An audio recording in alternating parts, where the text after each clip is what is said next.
Robert Halfon, here we are in Bingham's in the Katherines, and behind you is that very large warehouses. As the woman said, the resident said, they've turned Katherines into an industrial estate. Apart from warm words, what can you do? I was very sad what has happened here. I came to see it recently. I've been corresponding with residents from Bingham's. I'm actually knocking on doors today to speak to residents about it. The best that I can do as MP, because obviously I'm not in the council, is lobby the council. I've had meetings with Mike Hardware, the councillor in charge of this. I'm here today with the ward councillor, David Carter. Mike Hardware was bringing people here from the council to see whether planning regulations have been infringed, whether the planning process was done properly. And I think personally there needs to be a legal review to check every single part of the planning process to see whether or not it was in accordance with the law, because this is clearly a blight on residents' homes. I've raised it in Parliament. I think what needs to happen in the future is there needs to be a very, very different way of notifying residents as to planning decisions. I think everyone got a letter, but what should happen is the council should knock on people's door. If there's something going to be as big as this and have an impact on people's homes in future, we need to have some kind of decision where people, councillors knock on people's doors, not just councillors, the council officers, the planning officers, to tell them what's really going on, because it's very hard to know from a letter. But I will just continue to lobby the council, lobby the government on changing the planning laws, and to do what I can to get this change, this awful blight on these residents' homes. Because it is a blight. These people feel their homes are almost now unsellable, and obviously they started doing it publicity with us, but now when it goes national, you know, people just Google Bingham's, don't they? And it's awful. Yeah, it is awful. There's nothing to say. I mean, looking at it is grim, worse than grim, and it came up so quickly. And you know, I've had many emails from residents. I've responded as best I can, as I say, to meet with the council to see whether anything has been put up which it shouldn't have been, whether the planning regulations were done properly, and to do what I can. It's not easy, I don't want to lie to you, but I'm not a councillor.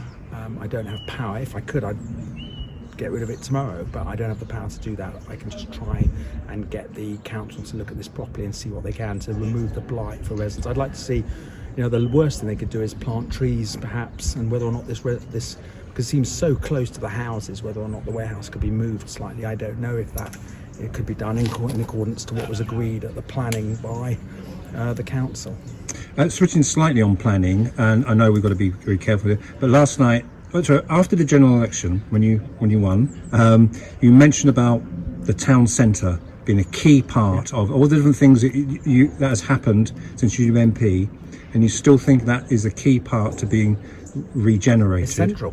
Yeah. So they've just had £23.4 million from the government, which I lobbied for 3 years to get that money. £23.4 million. That isn't like £2 million is a lot of money. £2.3 million. This is 23 million plus. So serious money. But you know, you get the money. You can't just because you get the money doesn't mean the thing gets built tomorrow. It's got a planning. We're talking about planning consultation now, for example. You've got a planning inquiries. Shopkeepers are going to want one thing. Other businesses are going to want another. Residents are going to want another. So all this thing does take time. It's going to take a few years, but the money has come through. The government have delivered. I've delivered on my pledge to get the money to Harlow. That money is guaranteed. Let's go to the NHS, social care, the Levy, as you call it. I guess I never saw that on a placard on the A414 back in 2019. You know, that you're going to be a man of, you know, increasing taxes as a Conservative through and through. So my whole time in Parliament has been to try and cut the cost of living for residents, campaigning to cut fuel duty, campaigning for cutting taxes for their owners, campaigning for the living wage before the government brought it in, and all those things happened. So this vote this week was an incredibly difficult week for me, because I care deeply about the cutting cost of living for residents, but you know, I also care deeply about the National Health Service. I don't usually have my crutches in your interview, but those who know me know that I'm on sticks. I know the people of Harlow voted for me. The people of Harlow voted for me to get into Parliament, but if it wasn't for Great Ormond Street Hospital, I would not be here today. I would not be walking if it wasn't the Great Ormond Street Hospital. I care about the NHS deeply. So on the one hand, I've got to think about the cost of living, and on the other hand, we've been in a national pandemic, And we need more money for the NHS. There's going to be 15 million people on the waiting list. And we need to try and sort out our social care. So the government's promised at the election that money's coming through, £34 billion. This is going to provide another £36 billion, £12 billion over the next 3 years for the residents and for their social care. And it is progressive because the richest 14% of the country are paying 50% of it.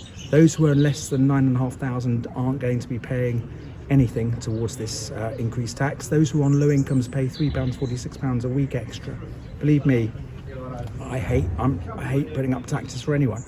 But if we spent 400 billion on COVID, 2.5 trillion pounds debt, 2.5 trillion pounds, the money has to come from somewhere. But those people in Harlow who earn 10, 20, 30, 40,000 pounds, this is a real kick in the teeth to them, isn't it? It isn't, because that money is an investment. This isn't just the general taxation, it's a levy that's going to appear on their bill because it's going to pay for the NHS and their social care. What we've got to remember, by the way, everyone's going on about pensioners, it's 50% of people in social care are not pensioners, they're in working age, right? So this money is going to help those people, everyone who invests in, it's a hypothecated tax in law when it gets passed, if it gets passed next week in Parliament, which will be used for people's NHS and their social care. But this is a broken promise, though, isn't it? Of course, it's a... And how many more are coming down the line? But who would have known that we were going to have a COVID pandemic for 18 months, 2 years around the world? The government has spent £400 billion on the COVID pandemic. So the national budget for the whole country for everything is nearly about £800 billion, right? So that's just to keep our public services, the roads, the NHS, whatever it is. Separate that, we spent another 400 billion. We're 1.25 trillion in debt. Sorry, 2.5 trillion in debt, right? So no one knew that this was going to happen. Did you know we were going to spend 400 billion over the year on COVID? Of course not. Who would have known that? So yes, it is a change from what was said in the manifesto. But what alternative? Where else? People, if we weren't spending money on the NHS, you would be doing an interview with me now from your Harlow, rightly so, saying Robert Halfon promised there'd be more money to invest in it, because that was also one of my promises, protect the NHS. You would have said, Robert Halfon, where is the money for the NHS? Now, given that we're 400 billion to recover from COVID, given that we're 2.5 trillion debt, where's the money to come from? It's not from this tree in the sky, it's just over here. It's got to come from somewhere, and there's no other way of raising the money. If there was, the government would have done it. You don't win any votes by increasing national insurance. Name me one vote you increase. You don't. Okay, can we just switch to another subject now, because you've issued a couple of press releases regarding crime, right? And you mentioned about burglars being tagged. But I have to say, I don't see any burglars in Harlow being convicted. I don't see any burglaries being solved. So, it's nice you're going to tag them, but they don't exist because they haven't been caught. Well, the conviction rate, it's actually burglary, as far as I understand it, is one of the ones that has a slightly better rate of conviction compared to other forms of crime. That's a pretty low bar. But I met with the police commissioner this week, I met with the chief superintendent, not the police commissioner, to talk about, and I thank, by the way, your Harlow for raising crime in I know it's a passion of your Harlow newspaper. I met with the chief superintendent this week. They have pledged to me certain things they're going to do, particularly in the Little Pond and the gang attacks that there have been there, and antisocial behaviour and much worse. And we've got more police now in Harlow and Essex. That has been guaranteed by the police commissioner. People can't see them. For example, I know this is unverified, etc., but somebody contacted me, said their son was mugged off their bike in Potter Street, rang 999. Police then said later on, we're not coming. Okay, I know we've had to substantiate this. That's what she said in genuine good faith. But meanwhile, people will see 15 police officers in the market square handing out leaflets today. Yeah. And that's what really upsets your voters, your residents. I agree. And by the way, I suspect the story is true. You said, it may not be true, but I'm sure, because I have that in I have constituents writing me on. By the way, I know I've rung up the police myself, and the call service could be, is not as good as it should be. But whenever all I can say is I have no control of the operational side of policing in Harlow. Please, whenever you raised, thank goodness you notified me of things that were happening in Little Pond. And when any resident raises things, I have regular meetings with the police. I have regular meetings with the police commissioner. He comes to Harlow. He's been to Harlow on numerous occasions. And What I can do is one campaign for more police, which we've successfully done, but actually make sure that the resources are being deployed properly.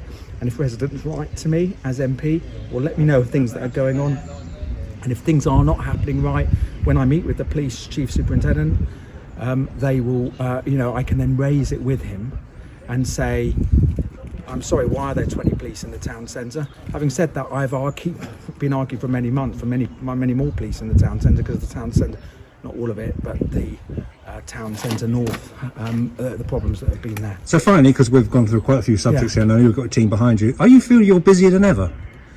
I'm very honoured to be doing this job. I love being MP for Harlow, but it's my duty to help the people of Harlow. This is a council matter. I've got very little control apart from being able to represent residents of the council, being everything. But it's my job to. I've just had a meeting with Gemma Mindham today, who is head of Rainbow Services in Harlow, the charitable group. And then just before that, I must tell you this: if you have time on your video, I visited the most incredible flour company, FLOUR, flour mill. Started in 1867 by their great-grandparents, moved to Harlow. They have spent £47 million, it's the old Raytheon building, redoing it, for those who know, just by the Greyhound. 47 million, 80 jobs initially, and businesses coming to Harlow. So it's not all doom and gloom, your Harlow. There were some very good things happening. I know the newspapers always focus on doom and gloom, but there were some good things happening as well. Big company coming to Harlow, started in 1867, 47 million quid, 80 new jobs. Harlow is open for business.